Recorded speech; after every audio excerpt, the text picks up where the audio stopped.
Uma boa tarde a todos vocês.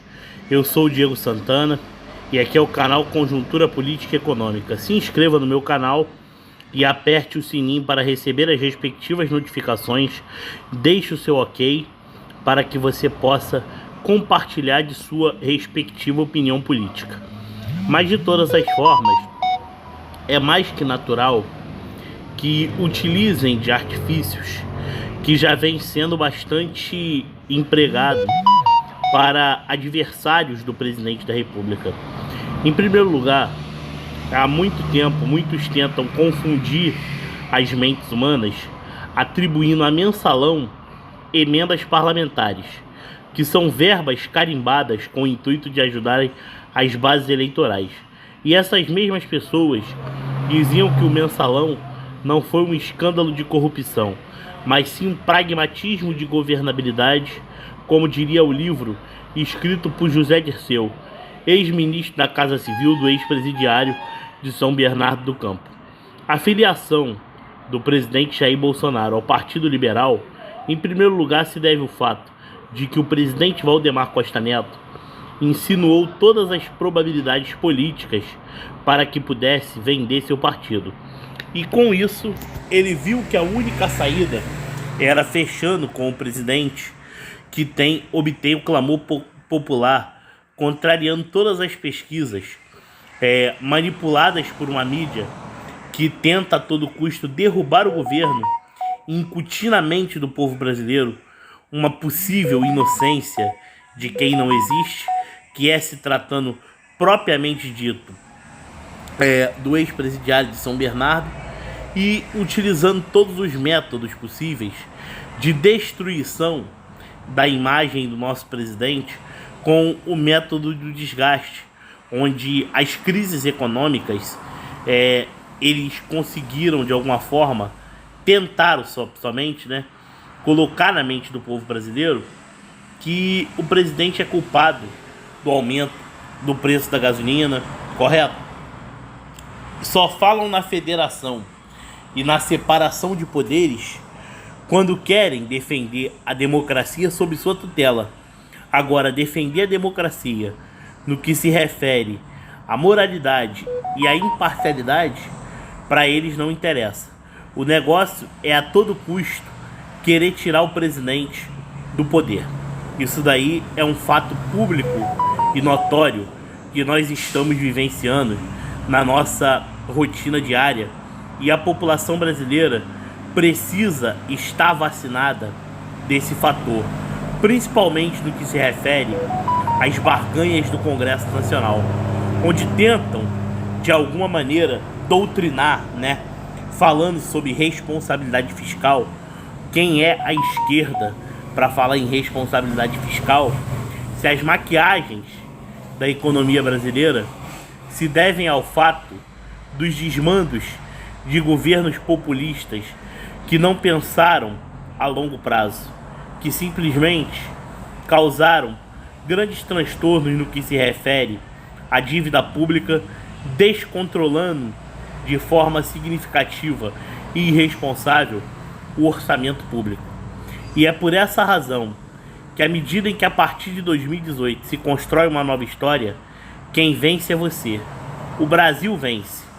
O Brasil vence aquele tipo de política ultrapassada que já estava causando um grande desgaste no chamado coronelismo da nova república, Estado modernizado mediante as crises políticas, porém jamais modificado para atender às demandas do povo brasileiro na eficiência e na velocidade esperada.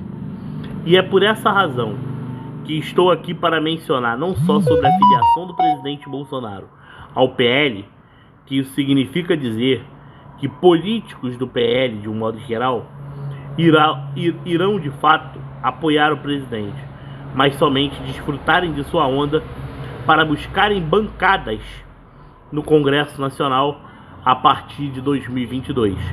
Se for um episódio similar ao PSL, não me surpreendo. Porém, acredito que dessa vez teremos um Bolsonaro mais atento e, mais que isso, as pessoas irão entender que é a eleição municipal de 2020, onde a mídia tentou implantar que o presidente perdeu quase todos os seus redutos eleitorais, não se trata disso. Mas se trata, acima de tudo, do fato de que não havia opção para a sociedade civil. Isso vale lembrar a abstenção que se obteve durante todos os pleitos eleitorais. E aí você vai falar para mim, mas abstenção por abstenção em 2018 também teve. Mas aquelas pessoas que de alguma forma no começo tentaram ou desacreditavam do nosso presidente da República, viram a sua compostura. E à medida em que se vê um sistema político defasado confrontando um presidente, já se demonstra estar no caminho certo. E isso eleva a popularidade de Jair Bolsonaro, pois se deve ao fato de que nunca na história do Brasil houve um interesse tão grande por parte do sistema político de querer derrubar um presidente da República, porque outros governos sabiam fazer a grande política do toma lá da cá, que era destrutiva à nação, e eles chamavam de governabilidade. E hoje tentam atribuir tudo aquilo que eles fizeram em emendas parlamentares, sendo que as emendas parlamentares são verbas carimbadas que municípios que recebem têm suas câmaras de vereadores para que se possa fiscalizar a entrada dessas emendas com o intuito de dar a destinação para melhorias de investimentos, principalmente relacionado ao marco legal do saneamento básico, aprovado na Câmara dos Deputados, onde municípios dos próximos 20 anos terão que estar 100% saneados, fornecendo qualidade de vida e acesso à rede de esgoto e água tratada a toda a população brasileira. E crescimento começa por municípios. E é por essa razão que houve um grande apoio do governo em programas de incentivo às empresas de todos os esportes, com o objetivo de resgatar a soberania nacional. Porque quando nós resgatamos a soberania nacional, diversificamos a arrecadação.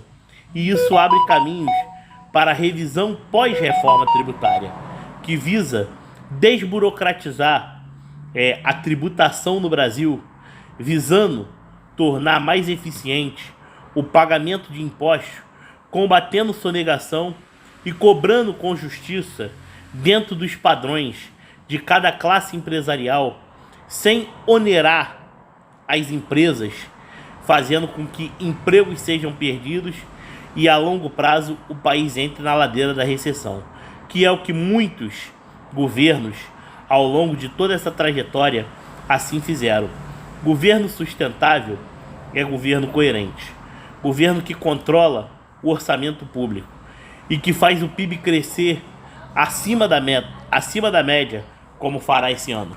E de todas as formas, muitos falam, no ano que vem o PIB pode retrair. Em primeiro lugar, existe aquele tipo de coisa. Os juros podem subir mais um pouco devido ao fato da inflação ter fugido do controle do acúmulo do ano passado para cá. Em janeiro, o salário mínimo terá que aumentar. Então, de todas as formas, é preciso que o governo puxe para cima a taxa de juros em percentuais menores possíveis, mas acima de tudo, dando expectativa de crescimento, visando tornar um país atrativo para a área produtiva, porque dessa forma faz com que a classe empresarial invista mais na sua matéria-prima para estimular o consumo. E isso representa geração de emprego e renda de forma sustentável e que, acima de tudo, a classe média e a classe trabalhadora também consiga ter acesso a esses tipos de política que geram empregos e que não são aberturas irrestritas de créditos sem pensar nas consequências, evitando uma estagnação de longo prazo. E pior do que a estagnação é a estagflação, que foi que muitos governos fizeram, e para esconder isso a prazo mais longo, maquiaram através de uma política de subsídios que só funcionam para fins eleitoreiros, porém faz com que a conta chegue em dobro e isso seja pago através de altos impostos. E a consequência disso vocês já sabem: desemprego em massa, recessão econômica, declínio do PIB chegando a números negativos como o Brasil chegou, pedaladas fiscais, onde Dona Dilma Rousseff se atrapalhou em controlar o orçamento à medida em que a dívida já estava maior do que o potencial do Brasil, não só em termos de arrecadação, mas de honrar com seus compromissos anuais, e com isso apelava para juros mais altos para continuar buscando mais dinheiro no mercado, e isso, num período não muito distante, causar um grande estouro, em outras palavras, moratória. E é por essa razão que você precisa estar ciente do que é uma conjuntura econômica e, acima de tudo, os caminhos que tem que ser feitos para reduzir problemas de médio prazo.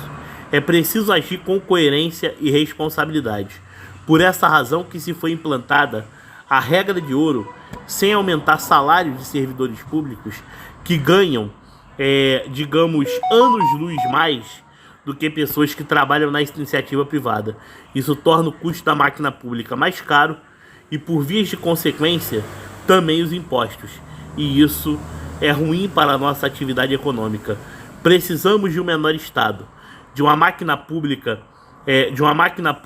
descentralizada, com menos custos, de amplo processo de privatizações visando elevar o patrimônio do Tesouro Nacional e reduzir ainda mais os juros da dívida e reduzir a emissão de títulos, para que isso atraia investimentos no setor privado. E dessa forma, com obras de infraestrutura e industrialização, recuperemos a soberania nacional, com crescimento contínuo, superávit comercial e controle da inflação.